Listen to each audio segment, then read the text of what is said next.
Your earbud fell in a coffee cup. You need a taco pick-me-up.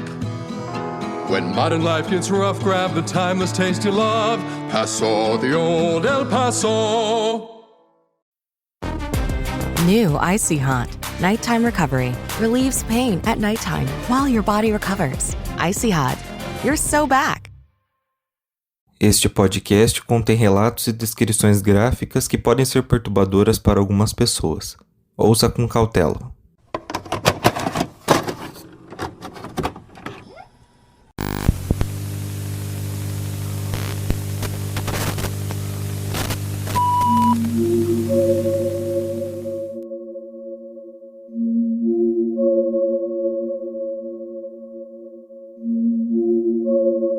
Olá, eu sou Rodolfo Brenner, host do podcast Clube dos Detetives, e esse é o Crimes Sinistros, a sua dose semanal de True Crime dentro do Relatos do Além.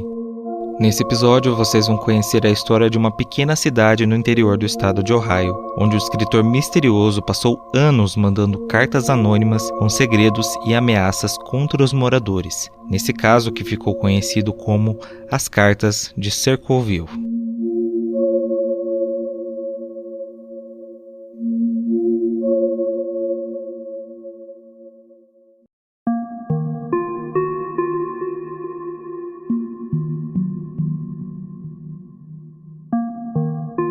Localizada no condado de Pickaway, no estado de Ohio, Circleville foi fundada como um assentamento em 1810, que abrigava alguns refugiados da Guerra da Independência dos Estados Unidos. O local foi crescendo até se tornar oficialmente uma cidade em 1853. O nome se deu por conta do layout da cidade, que formava um círculo ao redor da igreja local. No dia 3 de março de 1977, o superintendente escolar Gordon Massey estava trabalhando na Westfall High School quando uma carta chegou endereçada a ele. Não havia informações sobre o remetente, apenas que tinha sido postada em Columbus, que é a capital do estado. Quando o Gordon abriu, ele se deparou com uma carta escrita à mão que acusava ele de ter um caso com a motorista de ônibus escolar Mary Gillespie.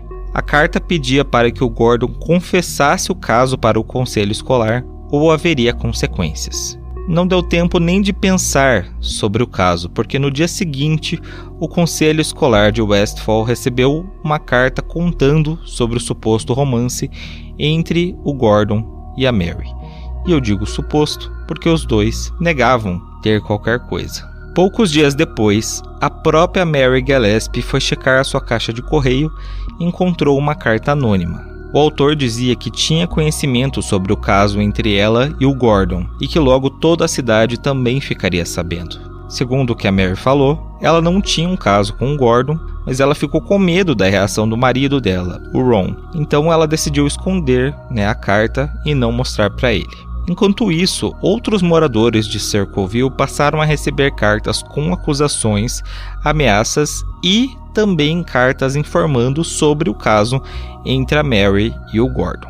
Pouco tempo depois disso, o próprio Ron Gillespie recebeu uma carta endereçada a ele e dessa vez o escritor foi mais enfático. Ele disse que caso o Ron não fizesse algo para acabar com o caso que sua esposa tinha, a vida dele correria perigo. O casal teve uma conversa e optou por ignorar esse aviso e não contar nada para a polícia. Só que como as cartas não paravam, a Mary decidiu mostrá-las para a irmã do Ron, a Karen, e também para o marido dela, o Paul Fresher. Conversando sobre o ocorrido, a Mary disse que suspeitava do William Massey, que era o filho do Gordon, que era um adolescente na época.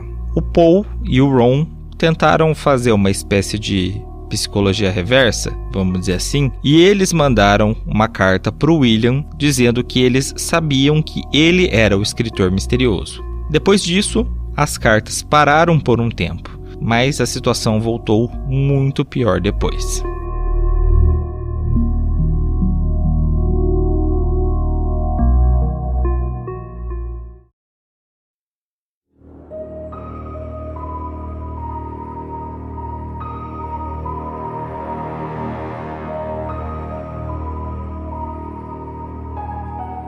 No No dia 19 de agosto de 1977, Circleville estava calma e tanto a Mary quanto a Karen estavam viajando para a Flórida. Perto das 10 horas da noite, alguém ligou para a casa dos Gillespie e o Ron atendeu. Até hoje não se sabe quem foi que ligou e nem qual foi o conteúdo desse telefonema. Mas os filhos do Ron e da Mary viram quando o pai saiu totalmente transtornado, portando uma arma carregada e dizendo que ele iria acabar com aquilo de uma vez por todas. Poucas horas depois, a polícia bateu na porta da casa para informar que o Ron tinha morrido ao bater o seu carro em uma árvore. A perícia descobriu que a arma que tinha sido levada tinha sido disparada naquela noite, mas essa bala nunca foi encontrada. Um exame também mostrou que ele tinha 2 vezes mais álcool no sangue que o permitido, o que pegou todo mundo de surpresa porque o Ron ele raramente bebia.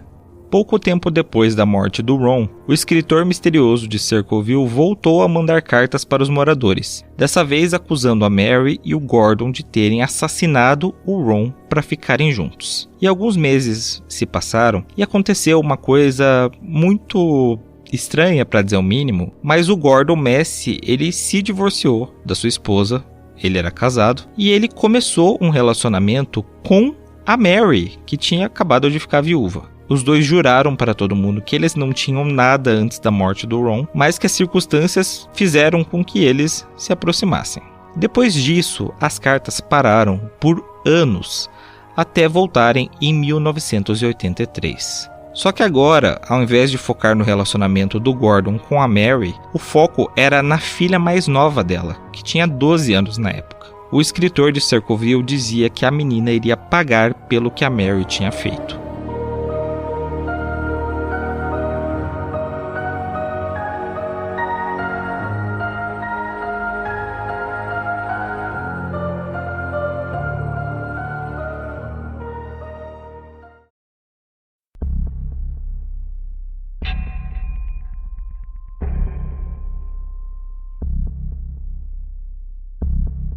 No dia 7 de fevereiro de 1983, a Mary estava fazendo a sua rota de ônibus quando, por volta das 3h30 da tarde, se deparou com um cartaz preso a um poste, que dizia que o Gordon Massey, que agora era namorado da Mary, tinha abusado sexualmente da filha dela, de 12 anos.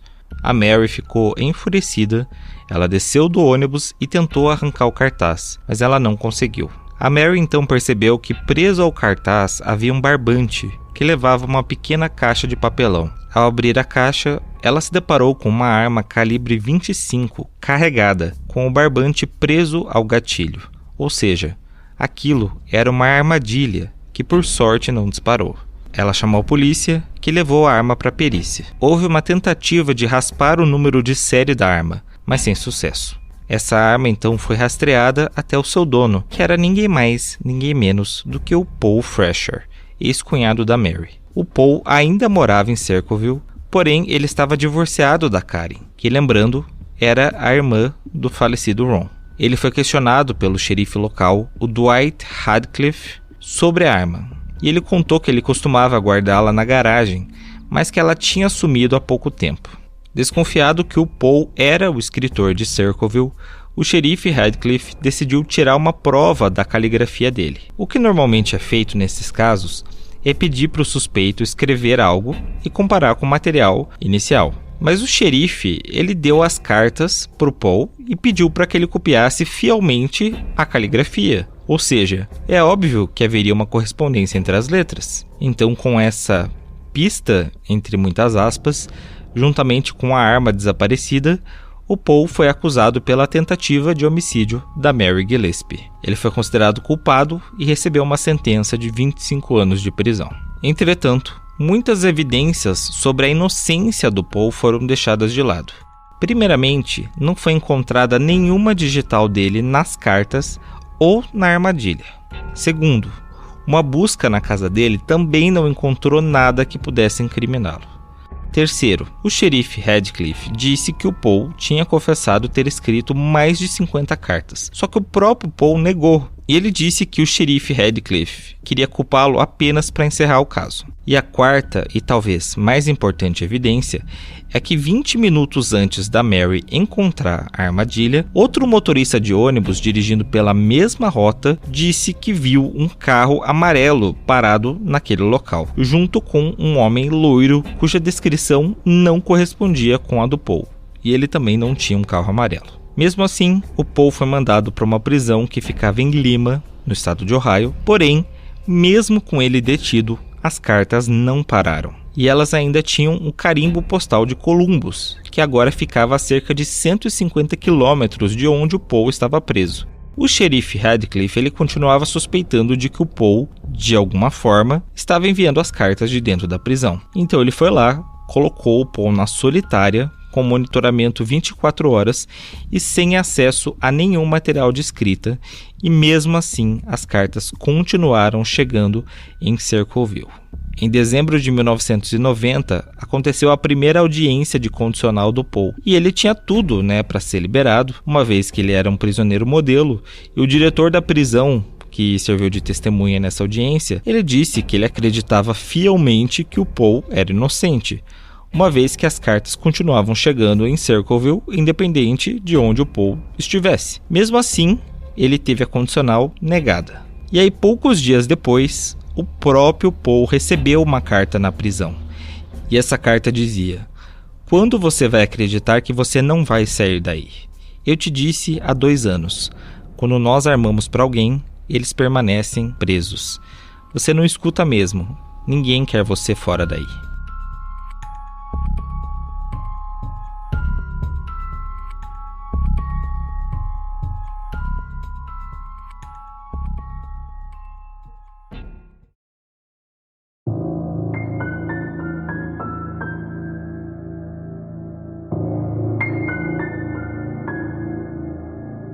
Em novembro de 1994, o caso do escritor de Circleville foi retratado no programa Unsolved Mysteries, que contava com uma entrevista com o Paul Fresher, que nesse momento já tinha saído da prisão e agora lutava para tentar limpar o seu nome. E ao final da investigação, a própria equipe do programa Unsolved Mysteries também recebeu uma carta ameaçadora que dizia para eles esquecerem Circleville e não fazer nada contra o xerife Radcliffe. O Paul enviou uma carta para o FBI pedindo para que eles reabrissem o caso do seu ex-cunhado falecido, o Ron Gillespie, e ele estava acusando o xerife Radcliffe de tentar encobrir o caso. Nesse momento, tinha um homem que estava ajudando o Paul a fazer essa investigação, e era um jornalista chamado Martin Yunt. E o Martin, ele tinha uma nova teoria. Ele acreditava que a condenação do Paul tinha sido um plano de vingança da Karen, que era a ex-esposa dele. Quando o Paul e a Karen se divorciaram, ela acabou saindo praticamente sem nada desse divórcio. Então a teoria era de que a Karen, juntamente com o namorado atual dela, usaram a história do escritor de Circleville para incriminar o Paul, incluindo roubar a arma dele e plantar a armadilha.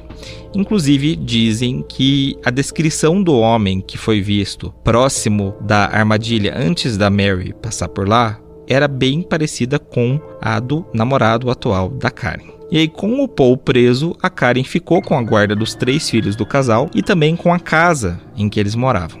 Essa teoria do Martin Yunt, ela até explica a tentativa de homicídio contra a Mary Gillespie, mas ainda deixava aberto a identidade do escritor de Circleville, já que ele mandava cartas para outras pessoas da cidade. E aí, posteriormente, foi descoberto um novo suspeito para ser o escritor, um homem chamado David Longberry, que também trabalhava como motorista de ônibus escolar. Segundo as pessoas próximas a ele, o David era muito apaixonado pela Mary e ele tentou se aproximar dela várias vezes, tentou investir nela várias vezes, mas ela sempre recusou qualquer investida. Então a suspeita era de que o David, com raiva dessa rejeição, ele começou uma campanha de difamação na cidade contra a Mary. E para não ficar tão óbvio, que era ele, por ele ter sido rejeitado pela Mary, ele começou a enviar ameaças para outras pessoas da cidade. Só que não deu tempo de investigar o David. porque em 1999 ele cometeu suicídio depois de ser acusado de estuprar uma menina de 11 anos.